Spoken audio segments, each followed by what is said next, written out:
So Luke, if a tree falls in the woods and it hits your Bronco seat, but nobody's there to see it or hear it, does it still destroy the seat?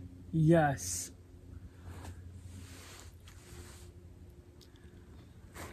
Okay, how about this one?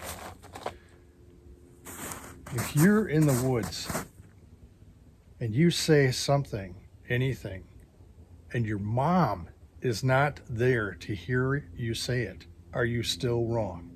No. You're wrong! Holy crap.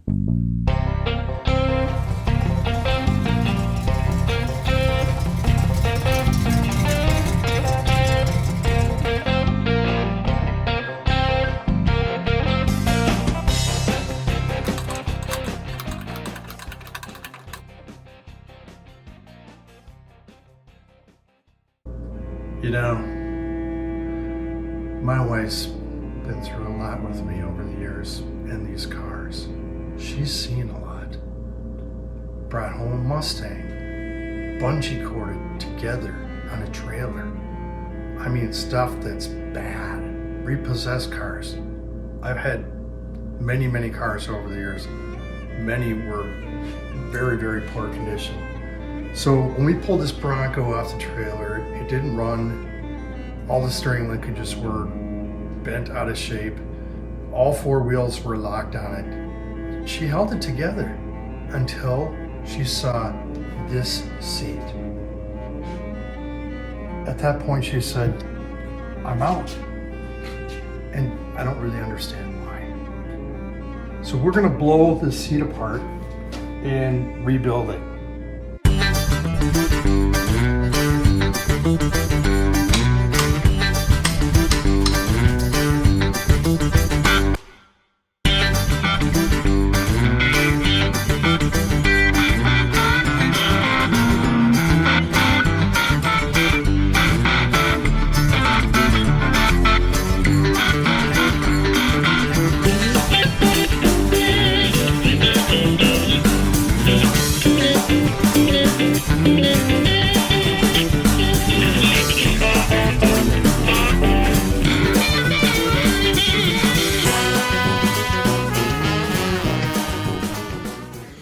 Three out of the four of these bolts came out just fine.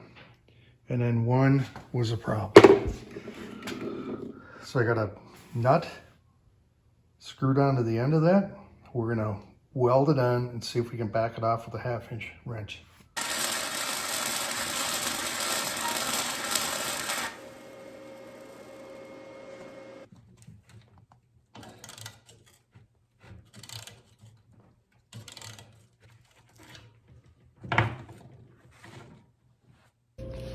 This base wire came wrapped with some kind of wrapping. It kind of looked like some sort of paper, of which I didn't have any.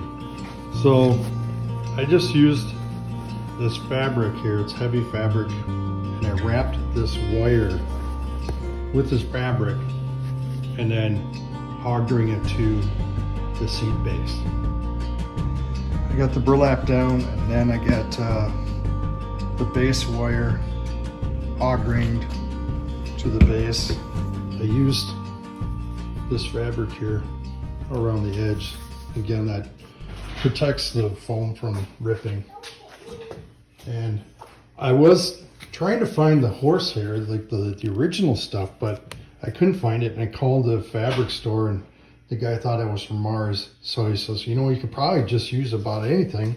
So I had this stuff sitting around and cut it, doubled it up, and then just wrapped it on the edge here, hog-ringed it.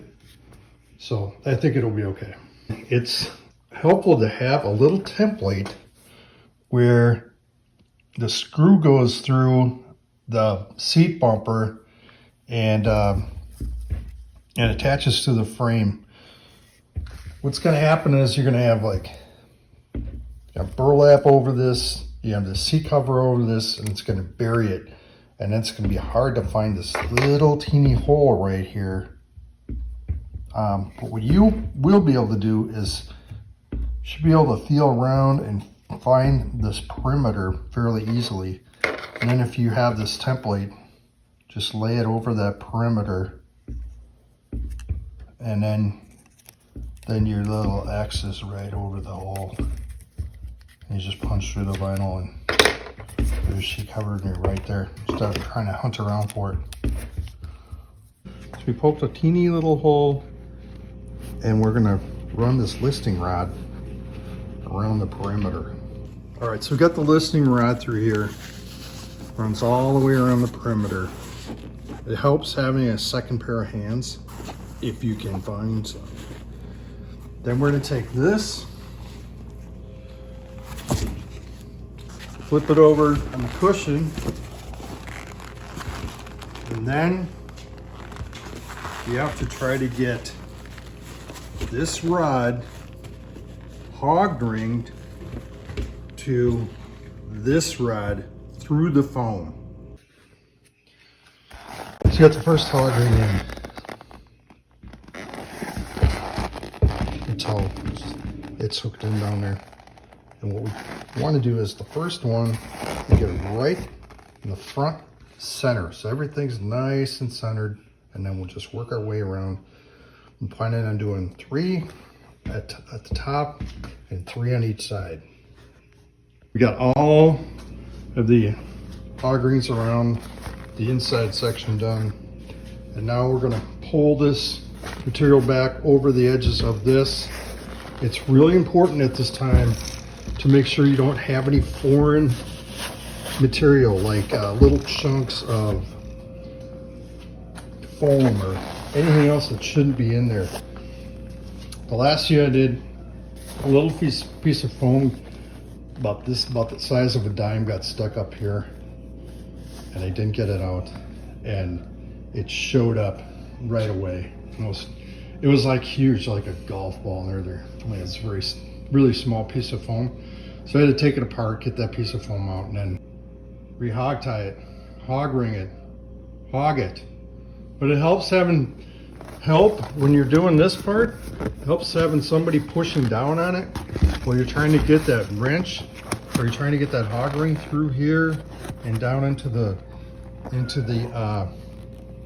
wire below. So thanks to my daughter Elena for helping out. I made a teeny little incision on the front of this seat cover where I can put in this listing rod, and I don't get hog ringed to these. So sometimes when you're pushing this listing rod through here, it gets stuck on this end. So what you can do is take a drill bit, cram it down here, and then let your listing rod bump into it. And there it comes. There it is, complete. The guts end of the seat all buttoned up. The other side looks like that. Now we're going to try to locate those 2 spots where the bumpers go in, where we made the template a couple minutes ago.